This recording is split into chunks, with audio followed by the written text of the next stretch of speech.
अस्सलाम वालेकुम first year बेटे, open your physics book. Next page हम लोग इंशाल्लाह स्टार्ट करेंगे।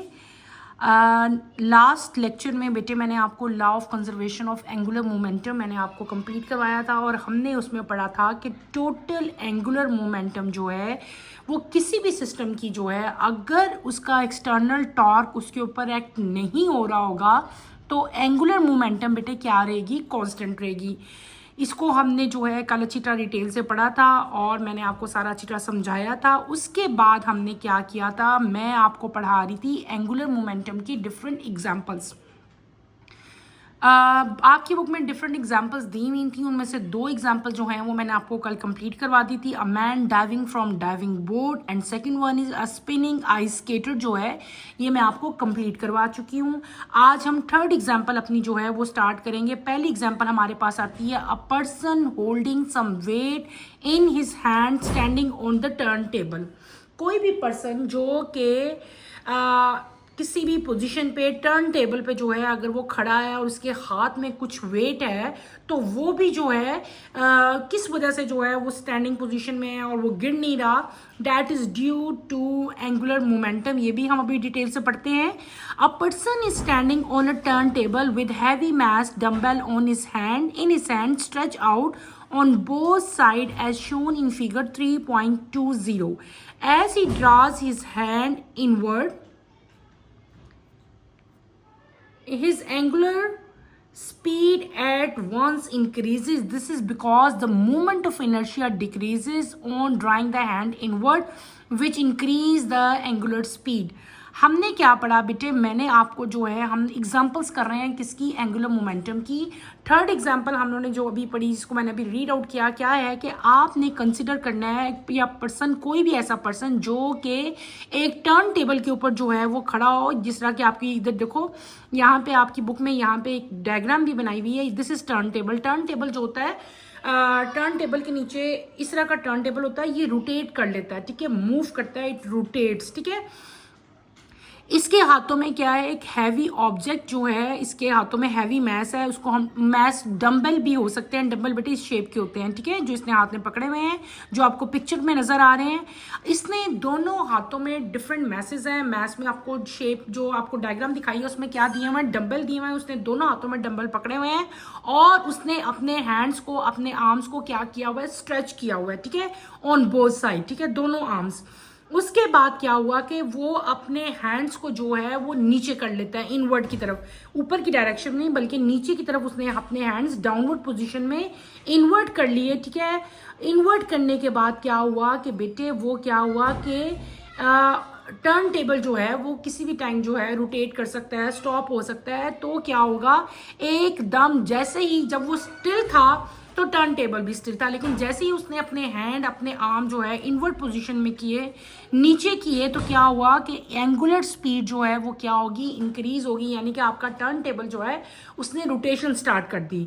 ये क्यों हुआ, this is due to movement of inertia. Movement of inertia जो हम पढ़ के आए थे कल, कैपिटल आई जो हमने पढ़ी थी कि मूवमेंट ऑफ इनर्शिया यहाँ पे क्या हुई बेटे, डिक्रीज हुई। जब उसने अपने हैंड्स इन्वर्ट किए, एंगुलर स्पीड जो है वो क्या होगी, इंक्रीज होगी, और उसके रिजल्ट में क्या हुआ, मूवमेंट ऑफ इनर्शिया जो है डिक्रीज हुई। अभी तक जितनी भी हमने एग्जांपल्स पढ़ी हैं बेटे सब में ऐसे ही हुआ है, ठीक है। आपका जब एंगुलर वेलोसिटी जो है वो क्या होती है, जब इंक्रीज होती है तो अल्टीमेटली जो मूवमेंट ऑफ इनर्शिया है वो क्या हो जाता है, वो डिक्रीज हो जाती है। पहले दोनों एग्जाम्पल्स में भी ऐसे ही हुआ था, जब एंगुलर वेलोसिटी इंक्रीज हो रही थी तो जो मूवमेंट ऑफ इनर्शिया है वो क्या हो रहा था, वो डिक्रीज हो रहा था, ठीक है। और इसकी वजह से अगर, और ये वाइस वर्सा, अगर मूवमेंट ऑफ इनर्शिया इंक्रीज होगा तो एंगुलर वेलोसिटी जो है वो डिक्रीज हो जाएगी। इस केस में क्या हुआ कि जब उसने अपने हैंड नीचे किए तो एंगुलर वेलोसिटी जो है वो इंक्रीज होगी और मूवमेंट ऑफ इनर्शिया जो है वो डिक्रीज हो जाएगा। तो बेटे ये छोटी सी एग्जांपल थी, इस एग्जांपल को भी आपने करना है। ये एग्जांपल भी जो है किसकी है, लॉ ऑफ कंजर्वेशन ऑफ, जो आप हम पढ़ के आए हैं अभी वही हमारी जो है उसकी एग्जांपल है। यहाँ पे नीचे आपको एक इन्फॉर्मेशन दी हुई है, हम उसको भी जाते हुए पढ़ लेते हैं।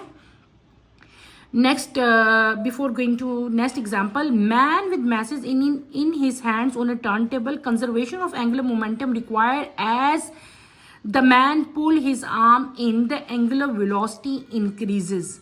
यानी कि वही चीज़ आपको जो मैंने भी एक्सप्लेन की है कि जो मैन है उसके हाथ में क्या है, मैसेज हैं, जो कि टर्न टेबल पे खड़ा है। यहाँ पे क्या प्रोसेस हो रहा है कि एंगुलर मोमेंटम जो है वो कंजर्व हो रही है। इट रिक्वायर्ड क्या, इसकी रिक्वायरमेंट क्या है कि जैसे ही वो पर्सन जो है अपने हाथ डाउनवर्ड जो है इनवर्ड मूव करेगा तो एंगुलर वेलोसिटी जो है वो क्या होगी, इंक्रीज होगी। और उसके इंक्रीज होने से क्या होगा बेटे, जो एंगुलर मोमेंटम है that is conserve.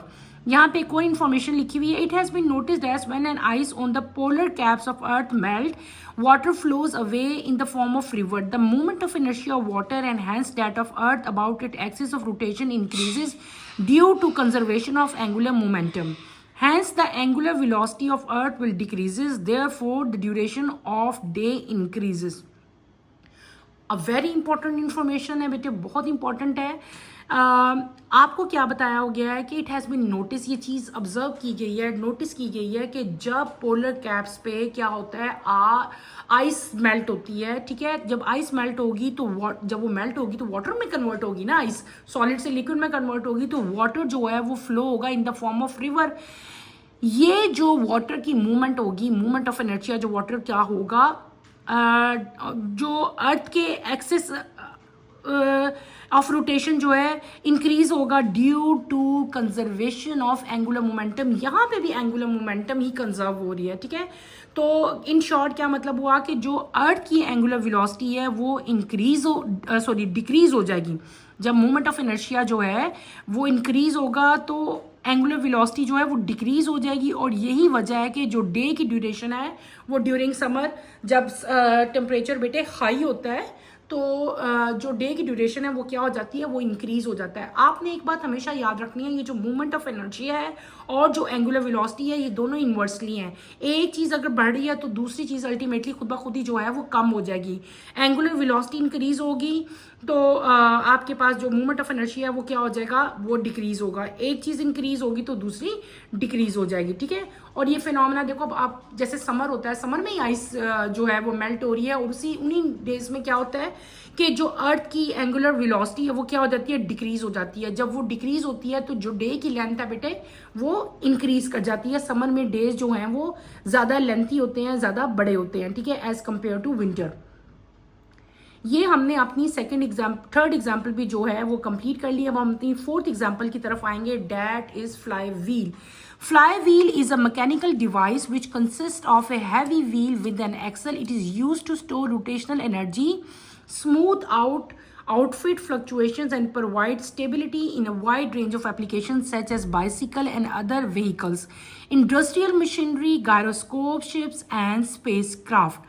Fly wheel बेटे आपकी जो है फोर्थ एग्जाम्पल थी। फ्लाई व्हील क्या है, what is fly wheel? Fly wheel एक मैकेनिकल डिवाइस है which consist of a heavy wheel. इसके अंदर एक हैवी व्हील जो है वो एक एक्सल के साथ एक हैवी व्हील लगा होता है और इसका मेन फंक्शन क्या होता है कि it is use to store energy, rotational energy. जो रोटेशनल एनर्जी क्या है, किसी भी चीज़ के रोटेट होने से जो प्रोड्यूस हो रही होती है, तो फ्लाई व्हील्स में क्या होता है, इसका फंक्शन क्या होता है कि इट स्टोर रोटेशनल एनर्जी, ठीक है। और उससे क्या होता है कि आउटपुट में फ्लक्चुएशन आती है और ये जो फ्लाई व्हील है ये बहुत सारी चीज़ों में जो है यूज़ होता है। कॉमन एग्जांपल की कौन कौन सी है, बाइसिकल है और बाइसिकल से रिलेटेड और बहुत सारे जो अदर व्हीकल्स हैं जिनमें व्हील्स हैं यूज़ हो रहे हैं, उन सब में जो है ये फ्लाई व्हील जो है यूज़ होता है। इसके अलावा इंडस्ट्रियल मशीनरी और जो है जायरोस्कोप शिप्स में और स्पेस क्राफ्ट में भी जो है ये बेटे फ्लाई व्हील जो है ये यूज़ होता है। ये आपने छोटा सा इसके बारे में कोई खास इतनी नहीं आपकी बुक में लिखी हुई, आपने बस इसको इतना ही याद करना है। When a flywheel spin, its angular momentum resists change to its orientation, maintaining stability. This is useful in systems that need precise control over their orientation without external interference. और जब फ्लाई व्हील अब rotate है ना, ये कर रहा है, ये देखो बेटे ये आपकी बुक में डायग्राम बनी हुई है फ्लाई व्हील की। फ्लाई व्हील जब स्पिन करता है तो इसके अंदर क्या चीज़ प्रोड्यूस होती है, एंगुलर मोमेंटम। एंगुलर मोमेंटम जो है वो रेजिस्ट करेगी कि ओरिएंटेशन में कोई चेंज ना आए और आपका जो भी व्हीकल है, बाइसिकल है या कोई और चीज़ है, वो क्या रहें, वो स्टेबल रहें, ठीक है। तो ये उसकी स्टेबिलिटी को जो है इंक्रीज करेगा। और ये बहुत इंपॉर्टेंट है, जहाँ कहीं भी हमें प्रिसाइज कंट्रोल चाहिए ओरिएंटेशन के लिए, वहाँ पे हम लोग क्या यूज़ करते हैं, फ्लाई व्हील यूज़ करते हैं। आपकी बुक में फ्लाई व्हील की डायग्राम बनी हुई है, ये आप लोग गौर से देख सकते हैं। यहाँ पे इंपॉर्टेंट इंफॉर्मेशन है, the fly wheel card the balance wheel regulate the time keeping mechanism in mechanical clock and watches bye maintaining control oscillation rate.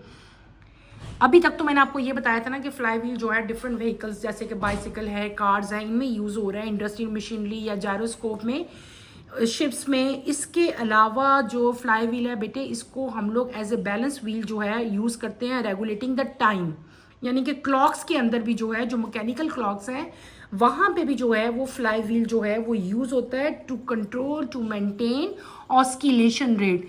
क्या मेंटेन करने के लिए, ऑस्किलेशन रेट जो है उसको मेंटेन करने के लिए जो है फ्लाई व्हील वहाँ पे यूज़ हो रहा है। ये आपका यहाँ पे इस तरह की बेटे जो बॉक्सेस में इंफॉर्मेशंस लिखी होती हैं, इंफॉर्मेशंस बहुत इंपॉर्टेंट होती हैं। ये आपके पेपर में एमसीक्यूज में और शॉर्ट क्वेश्चन आंसर्स में आती हैं, तो आपने कभी भी इनको स्किप नहीं करना बल्कि इनको लर्न करना है। जैसे कि आपका क्वेश्चन आ सकता है कि जो फ्लाई व्हील्स हैं उनका मैकेनिकल क्लॉक्स में क्या वर्क है, ठीक है, क्या फंक्शन है उनका मैकेनिकल वर्क में, तो आपको पता होना चाहिए मैकेनिकल क्लॉक्स में इनका क्या फंक्शन है। They are required for maintaining oscillation rates, ठीक है, दे कंट्रोल ऑस्किलेशन रेट, आप लोग बता सकते हैं।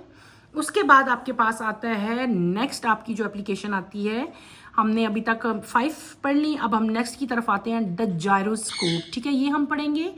A gyroscope is a device which is used to maintain its orientation relative to the earth axis or resist change in its orientation. It consists of a mounted flywheel pivoted in sporting ring as shown in figure 3.22. It works on the basis of law of conservation of angular momentum due to its large moment of inertia. When the gyroscope spin at large angular speed, it gains large angular momentum. It is then difficult to change the orientation of the gyroscope rotational axis due to its large moment of inertia. A change in orientation requires a change in its angular momentum. To change the direction of a large angular momentum, a corresponding large torque is required. Even if gyroscope is tilted, it still keeps levitated without falling. Hence, it is the reason why a gyroscope can be used to maintain orientation. The main application of gyroscope are in the guiding system of aeroplanes, submarines, and space vehicles in order to maintain a specific direction in space to keep steady course. Next application जो हमने अभी मैंने आपको read out की है, that is gyroscope, ठीक है बेटे, इसको जायरोस्कोप कहते हैं, not gyroscope, this is gyroscope. What is gyroscope, आपकी बुक में यहाँ पे डेफिनेशन लिखी हुई है कि जायरोस्कोप इज अ डिवाइस, ये एक ऐसा डिवाइस है जिससे क्या करते हैं हम, किसी भी ओरिएंटेशन बेसिकली जो है उसको मेंटेन किया जाता है रिलेटिव टू अर्थ एक्सिस, ठीक है, या रेजिस्ट किया जाता है कि ओरिएंटेशन में जो है वो रेजिस्ट चेंज, ठीक है, या आप इसको सिंपली भी डिफाइन कर सकते हो। आप लोग अपनी अपनी नोटबुक्स में नोट कर लो, मैं आपको इसकी सिंपल जो है डेफिनेशन बता सकती हूँ। अगर आपके पेपर में आती है व्हाट इज जायरोस्कोप, तो आप लोग लिखोगे a gyroscope is a device, ठीक है, सिंपल इतना सा लिख लो, gyroscope is a device for measuring. आप लिखो उसको बेटे, मैं लिखवा देती हूँ, ज़्यादा इजी से लिखवाती हूँ डेफिनेशन। आप लोग लिखोगे a gyroscope is a device that is used for measuring और मेंटेनिंग। फॉर मेजरिंग भी है यहाँ पे, मेजरिंग का वर्ड नहीं आपकी बुक में दिया, आप क्या लिखोगे, a gyroscope is a device which is used for measuring और maintaining orientation and angular velocity. Gyroscope एक ऐसा डिवाइस है जिसको हम क्यों यूज़ करते हैं, for measuring and for maintaining orientation, और दूसरी चीज़ मैंने क्या बता दिया, एंगुलर वेलोसिटी। मैं दोबारा एक दफ़ा रिपीट कर देती हूँ, जो बच्चों की मिस होगी है वो दोबारा राइट कर लें। अ gyroscope is a device which is used for measuring or maintaining orientation and angular velocity. Is that clear? अब इसकी कंस्ट्रक्शन कैसी है, ये होता कैसे है, it consist of A mounted, इसके ऊपर बेटे एक फ्लाई व्हील लगा होता है, जो हम पहले पढ़ के आए हैं वो इसके ऊपर जो है फ्लाई व्हील लगा होता है, और ये कहाँ पे अटैच होता है, एक्सपोर्टिंग रिंग्स होते हैं जिसके ऊपर जो है फ्लाई व्हील जो है लगा होता है। यहाँ पे आपकी बुक में जो है इसकी डायग्राम बनी हुई है, इधर देखो, दिस इज जायरोस्कोप। ये जो दरमियान में है ये क्या चीज़ है, ये फ्लाई व्हील लगा हुआ है, ठीक है। ये पूरा एक इसके साथ जो है ये अटैच है, नीचे इसका स्टैंड है। ये जब रोटेट करेगा तो यहाँ पे क्या चीज़ प्रोड्यूस होगी, एंगुलर मोमेंटम जो है वो प्रोड्यूस होगी, और ये अपने ही एक्सिस के इर्द गिर्द जो है वो स्पिन करेगा। और आपको मैंने बताया था angular momentum is equals to L is equals to I into W. W क्या चीज़ है, एंगुलर वेलोसिटी है, आई क्या है, मोमेंट ऑफ इनर्शिया है, ठीक है। तो यहाँ पे दोनों चीज़ें प्रोड्यूस हुई, एंगुलर वेलोसिटी भी प्रोड्यूस हुई, मोमेंट ऑफ इनर्शिया भी प्रोड्यूस हुआ। और जब दोनों चीज़ें प्रोड्यूस हुई तो इसका मतलब क्या हुआ कि यहाँ पे एंगुलर मोमेंटम भी प्रोड्यूस हो रही है, it's spin around its own axis. ये आपको जो है उसकी पिक्चर दिखा दी है। ये नीचे वाली जो है ये भी दिस इज आल्सो जायरोस्कोप, ठीक है। ये कभी कभार इस फॉर्म में भी होता है, कभी कभार ये टिल्टेड पोजीशन में भी होता है। ये जो इसकी पोजीशन है, इस तरह की आपको पोजीशन जो है दिखाई हुई है, this is known as tilted position, ठीक है। और फिर आपको मैंने क्या कहा है, इस it work on the basis of, और ये जो इसकी वर्किंग है इसकी किस बेस पे हो रही है, it is working on law of conservation of momentum, यानी कि टोटल जो मोमेंटम है सिस्टम की वो क्या रहेगी, सेम रहेगी, कांस्टेंट रहेगी, कंजर्व रहेगी, ठीक है। जब जब जायरोस्कोप जो है वो स्पिन करेगा तो विद लार्ज एंगुलर स्पीड, जब बहुत ज़्यादा एंगुलर स्पीड के साथ बेटे ये स्पिन करता है तो इसके अंदर क्या चीज़ प्रोड्यूस होगी, large angular momentum. Angular momentum भी ज़्यादा प्रोड्यूस होगी, क्या, जब इसके अंदर एंगुलर स्पीड ज़्यादा से ये स्पिन करेगा, ठीक है। तो इसके अंदर एंगुलर मोमेंटम भी ज़्यादा प्रोड्यूस होगी, और इस टाइम पे जब इसकी एंगुलर मोमेंटम बहुत ज़्यादा होती है तो ये चीज़ बहुत डिफ़िकल्ट हो जाता है कि आप इसकी ओरिएंटेशन को चेंज कर सको, ठीक है। और अगर इसकी ओरिएंटेशन को हमने चेंज करना हो तो हमें इसकी एंगुलर मोमेंटम को चेंज करना पड़ेगा, इज दैट क्लियर।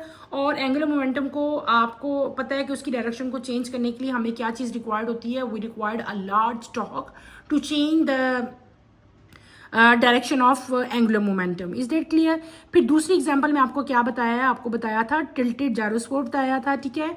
और बहुत सी जगहों पे जो है वो इस पोजीशन में भी जो है जायरोस्कोप जो है वो इंस्टॉल होता है। इसका रीज़न क्या होता है कि ये विदाउट फॉलिंग ये इस तरह गिरेगा कभी नहीं, और इससे क्या होता है कि जो ओरिएंटेशन है बेटे उसको मेंटेन किया जाता है, ठीक है। ये क्लियर हो गया। फिर आपका आता है कि जो जायरोस्कोप है इसको हम लोग कहाँ कहाँ जो है वो यूज़ करते हैं। तो gyroscope is use in guiding system, ये गाइडिंग सिस्टम में यूज़ होता है इन जितने भी आपके स्पेस से रिलेटेड चीज़ें हैं, जैसे कि आपके बेटे एरोप्लेन्स हैं, इसके अलावा सबमरीन जो वाटर से रिलेटेड हैं, और स्पेस व्हीकल्स, ठीक है। उसमें जो है ये जायरोस्कोप जो है यूज़ होता है। वहाँ पे ये क्यों यूज़ करते हैं, to maintain a specific orientation या स्पेसिफिक डायरेक्शन इन स्पेस, ठीक है। तो स्पेस में ओरिएंटेशन को मेंटेन करने के लिए जो है एरोप्लेन्स में और डिफरेंट स्पेस व्हीकल्स में जो है जायरोस्कोप यूज़ होता है। इसके अलावा जो सबमरीन्स है जो वाटर के बिल्कुल अंदर चली जाती हैं उनमें भी जो है उसकी भी ओरिएंटेशन को मेंटेन करने के लिए जो है वो क्या यूज़ होता है, जायरोस्कोप यूज़ होता है, ठीक है। अब हमने क्या कर लिया, हमने जो है law of conservation of angular momentum मैंने आपको पढ़ाया था, उसके एंड पे हमने क्या किया था, हमने उसकी एग्जांपल्स की थी। वो एग्जांपल जिनमें law of conservation of angular momentum जो है वो यूज़ हो रहा था उसकी हमने काफ़ी सारी एग्जांपल की। पहले मैन वाली की, फिर आपने आइस स्केटर वाली की, a person holding some weight, और इन द एंड हमने फ्लाई व्हील और जायरोस्कोप की एग्जांपल भी कंप्लीट कर ली। यहाँ पे बेटे आपके यहाँ पे एक बड़ी इंपॉर्टेंट इंफॉर्मेशन है। Planets move around the sun in elliptical orbit with sun situated at one of its focus. Thus, distance of a planet from the sun is not constant. When it is near the sun, its orbital velocity increases automatically. Why? ठीक है, इसका answer आप लोगों ने मुझे find out करके देना है, मैं आपको नहीं बताऊंगी, आपने खुद कोशिश करनी है। अगर आपको अच्छा मिल जाए तो वेल एंड गुड, अगर नहीं मिलता तो इंशाल्लाह मैं कमिंग लेक्चर में आपको बताऊंगी। छोटी सी असाइनमेंट मैंने आपको दी है, कम नहीं है, मैं आपको कोई जो है असाइनमेंट देती हूँ, लेकिन इसको आपने आंसर मुझे खुद बताना है। क्वेश्चन क्या है कि प्लैनेट जो हैं वो सन के इर्द गिर्द एलिप्टिकल ऑर्बिट में बेटे मूव करते हैं, ठीक है। सन जो है उसका एक आपको पता है सेंटर में जो है वो सन है। अब जो प्लैनेट का डिस्टेंस है सन से वो कांस्टेंट नहीं है, नियर है। जैसे जैसे वो नियर आते जाएंगे तो कुछ और डिस्टेंस होता जाएगा, यानी कि वो पूरे सर्कल में मूव कर रहा है ना। अगर मूव प्लैनेट करता जा रहा है तो डिस्टेंस चेंज हो रहा है ना। तो उसकी इसका मतलब है जिस तरह डिस्टेंस चेंज हो रहा है उसकी ऑर्बिटल वेलोसिटी भी इंक्रीज होती रहती है। तो ऑर्बिटल वेलोसिटी इंक्रीज क्यों होती है, व्हाई? अभी मैंने आपको जितनी भी एग्जांपल्स कराई हैं वहाँ पे हमने पढ़ी थी, अभी एंगुलर वेलोसिटीज हम करके आए थे, तो उसी में से इसका आंसर भी आपने फाइंड आउट करना है और मुझे बेटे बताना है। चैप्टर हमारा हो गया है कंप्लीट। इस चैप्टर में बड़ी इंपॉर्टेंट चीज़ें जो हैं वो हमने सारी स्टडी की। इस चैप्टर को आपने फुली अच्छी तरह से बेटे कंप्लीट करना है। इस चैप्टर में कोई भी प्रॉब्लम फील होती है, कहीं भी फील होती है, हमने तमाम की तमाम जो अपनी एंगुलर मूवमेंट्स थी, एंगुलर फोर्स पढ़ी, एंगुलर वेलोसिटी, एंगुलर एक्सलेशन सारी हमने कंप्लीट की। इन द एंड हमने एंगुलर मोमेंटम भी बेटे जो है वो कंप्लीट कर ली। उसके हमने डिफरेंट एप्लीकेशंस भी जो है वो भी मैंने आपको कंप्लीट करवाई। आपने इस चैप्टर को अच्छी तरह से लर्न करना है, स्टडी करना है। इस चैप्टर में कहीं भी बेटे कोई भी प्रॉब्लम आपको फील होती है तो feel free to ask any question, ठीक है। यहीं पे अपना टॉपिक बेटे मैं एंड करती हूँ। अल्लाह हाफिज़ फर्स्ट ईयर, टेक केयर बेटे, अपना ख्याल रखिएगा।